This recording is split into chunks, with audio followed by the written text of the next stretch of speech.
Eu tento fazer essa linha do tempo de meio uma mistureba, assim, quase como se eu estivesse me apropriando de uma relíquia que eu tivesse achado. Tipo, isso é uma coisa que me interessa bastante, assim, eu acho muito bonito. Em ter essa imagem de quase cinematográfica, assim, de adentrar um espaço, de descobrir, quase como se eu estivesse entrando numa floresta, assim. Essa loucura acompanha um pouco da sede que eu tava de produzir, sabe? Então eu adoro esse formato de uma produção muito objetiva, sabe? Que veio essa proposta, veio esse convite, então pra mim foi uma chance de eu desenvolver uma série que ela já estava ali dentro de mim e faltava talvez um estímulo extra para eu fazer esse agrupamento de trabalhos e pensar como eles se relacionam e tal. Eu acho que dentro da minha pesquisa eu tento atualmente incluir bastante coisas do universo cotidiano. Então a apropriação de objetos no meu trabalho, ele vem muito numa tentativa de pegar esses objetos e ressignificá-los. Então agora, uma coisa que vem me interessando bastante é esse uso desses objetos apropriados de peças de carro. O Emerson Freire é um artista jovem, mora aqui em São Paulo, e ao longo dos últimos anos ele vem desenvolvendo, acho que fala muito sobre essa inquietude diante da linguagem, dos meios, quer dizer, não muito satisfeito com a pintura nem com a escultura, então ele decidiu que ele vai criando essas próprias linguagens. Eu acho que eu vejo nessas peças uma qualidade que não é um carro e nem é um metal em si. Me interessa a forma como isso se constrói. Então, quando eu pego o porta-mala do carro, eu vejo ele mais como um corpo, que eu posso me apropriar dele e fazer uma cobertura em cima e tipo, misturar e se infectar dentro dele. Então, quando eu olho para o metal, eu penso nele como uma carne mesmo. Ele é uma carne pintada, ele é uma carne que tem uma certa cobertura. Então, quando eu peguei essas peças, me interessava que elas estavam desgastadas, que elas tinham um amassado que ali contava uma história como se aquela peça tivesse envelhecido como o nosso corpo também. A vontade de vir para São Paulo sempre foi grande, assim. E sempre adiava. Rolaram situações ano passado que deram um boom, assim, agilizaram. Eu falei, não, acho que agora é o momento mesmo. Organizei as coisas e foi muito curioso a vinda pra cá, assim, tipo, do nada um ateliê surgiu, daí eu consegui essa vaga nesse ateliê coletivo. Então, as coisas foram fluindo muito bem, assim. Então, essa mostra é uma mostra individual, é a primeira mostra individual do Gustavo Silva Amaral em São Paulo. O Gustavo é um artista de Brasília e eu acho que esse dado biográfico ele interfere muito no pensamento formal e geométrico do artista. Eu acho que uma das coisas que me atraiu para vir para São Paulo é muito a efervescência da cidade, assim, é uma cidade muito dinâmica e muito ativa, assim, eu acho que aqui em São Paulo tem muito de tudo, sabe? E que isso pode ser um problema, mas também pode ser uma solução para quem estava levando uma vida mais pacata, assim, numa cidade grande também, né, Brasília, mas com outras proporções, outros estilos de vida, assim.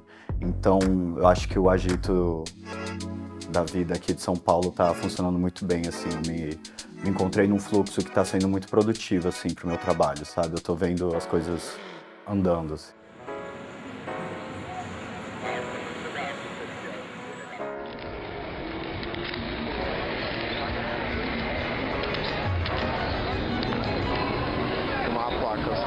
Ai, tem uma tão linda ali.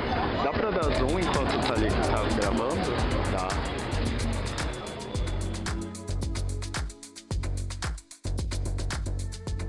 Esse trabalho foi um trabalho que também, eu acho que atualmente, acho que tudo que eu trago de novo, assim, eu acho que ele surgiu a partir do objeto.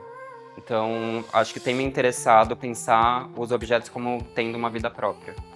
Então, não é só um escapamento de um caminhão. Tipo, quando eu estava lá fuçando, pesquisando esses novos trabalhos, me interessou pensar a forma como esse escapamento ele ia me trazer para eu intervir nele.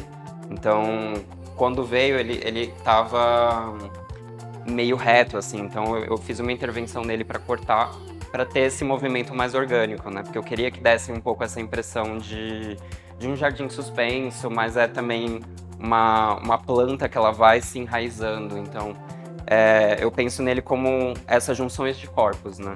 Então, tenho aqui a resina que ela traz uma ideia de costela, né? De osso de vidro, que é meio frágil também, com essa coisa do escapamento, né? Que é tipo um lugar onde entra uma quantidade de fumaça e você joga para fora. Então também funciona como um organismo, né? Só que é um organismo maquinal, né? Então por isso que eu chamei de mecanismo íntimo, porque para mim ele ainda funciona como uma forma, um mecanismo, né?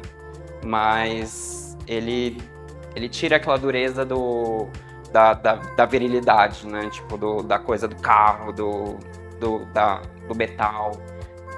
E eu penso um pouco nisso, assim, dessa qualidade, que eu acho que aparece bastante no meu trabalho, que é essa passagem de tempo. Então, eu acho que o meu trabalho fala muito sobre ciclos. Então, um ciclo de vida e morte, de algo nascendo, mas você não sabe exatamente se está nascendo, se está morrendo, se ele fica meio no intermédio das coisas.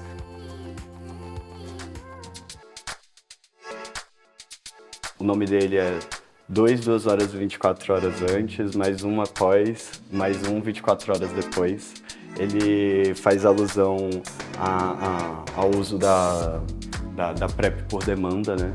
E no final das contas é uma brincadeirinha cromática e espacial, assim. Então eu utilizo das formas e da cor para levar para assuntos que são do meu cotidiano e assuntos que, para além do meu cotidiano, né, que falam de uma vida de um gay, de uma comunidade LGBT, talvez, tem um pouco de quotes, assim, de coisas de notas, assim, esses trabalhos. É quase como eu estivesse querendo criar um dicionário visual para algumas questões poéticas, assim, mais profundas, né?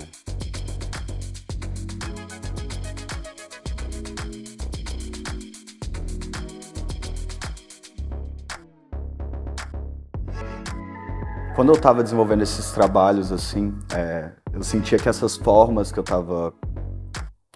as formas que estavam surgindo, assim, tinham uma frieza muito estranha, uma coisa muito racional e controlada, assim, apesar do descontrole da materialidade, sabe, dos acasos. Então, eu sinto que elas precisavam meio que de um cobertorzinho, assim. Eu usei as palavras como uma ferramenta para aquecer esses trabalhos de alguma forma.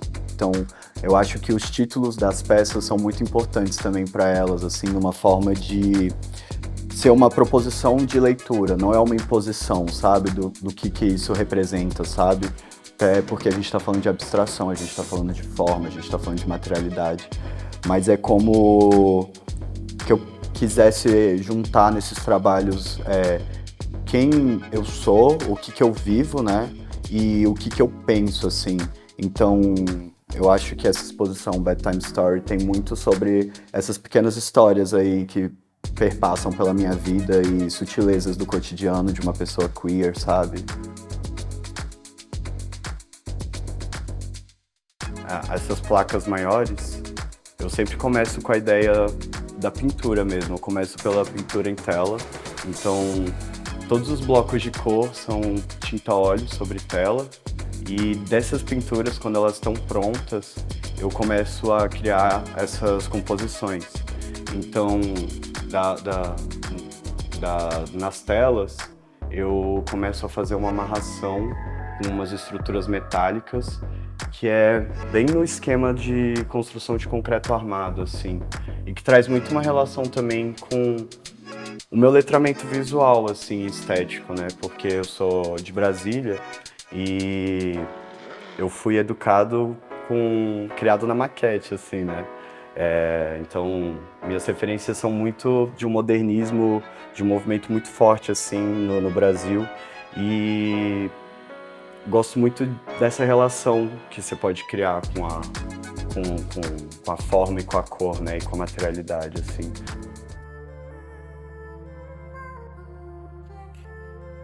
É um trabalho que eu acho que diz muito sobre uma coisa interior, né?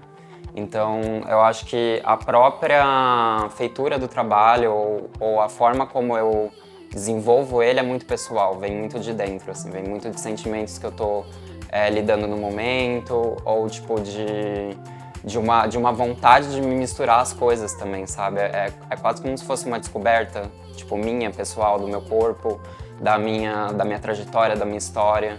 Então, apesar de ser uma porta, ou ser um carburador, ou ser, tipo, alguma coisa que não é o meu corpo, ele é quase como se fosse uma extensão minha, de certa forma. Então, quando eu vejo essa peça, é como se fosse o meu pulmão, é como se fosse, tipo, a minha pele. Então, dentro disso, eu penso nele em uma trajetória mais solitária mesmo. Tipo, é quase como se fosse uma peça única, sabe? Um mini tesourinho que alguém vai achar. São duas individuais. Primeiro, Emerson Freire, Quimera, no segundo andar, e no primeiro andar, Gustavo Silva Amaral, com Bedtime Story. O que eu acho que é muito interessante desse diálogo entre os dois artistas, claro que são artistas jovens, quer dizer, têm similaridades, mas foi realmente um encontro casado. Quer dizer, os dois carregam dentro deles essa inquietude diante da linguagem. Eu acho que isso é uma grande conexão entre os dois. Então a gente vai ver que um elemento que está presente no trabalho dos dois é a parafina. Mas percebam que é ativado de uma maneira completamente diferente. Então, ter esse diálogo entre as duas exposições, apesar de muito diversas, tem um encontro da experimentação, um encontro do uso de materiais e um encontro também de muitos tratamentos. Eu acho que isso está presente no trabalho dos dois. Então, todos os trabalhos têm muitas camadas. Quer dizer, não é um trabalho plano, de maneira nenhuma, dos dois, né? Esse trabalho plástico dos dois começa em um ponto e ele vai se transformando e essa materialidade vai. Quando que a gente vê o trabalho no final, quer dizer, esse último trabalho é absolutamente diverso de como começou. Então, me interessa esse jogo, né? De como você constrói uma materialidade nova, como você cria um mundo, um universo novo, né? Eu acho que é o meu universo esse. E é a delícia de brincar com a espacialidade na hora de montar uma exposição, né? Porque eu acho que esse é um momento crucial pro entendimento, assim, do trabalho, né? Você pensar como você vai mostrar ele pro público, né? Aí você pode potencializar muito conversas e diálogos com sua obra por dispositivos discográficos, saca? Quer dizer, eu não posso categorizá-los enquanto vocês são isso ou aquilo. Não, os dois são artistas e essa é a parte mais incrível, que o artista ele vai nos entregar o melhor da experimentação, o melhor do que ele pode nos entregar. E a gente vê isso nas duas exposições.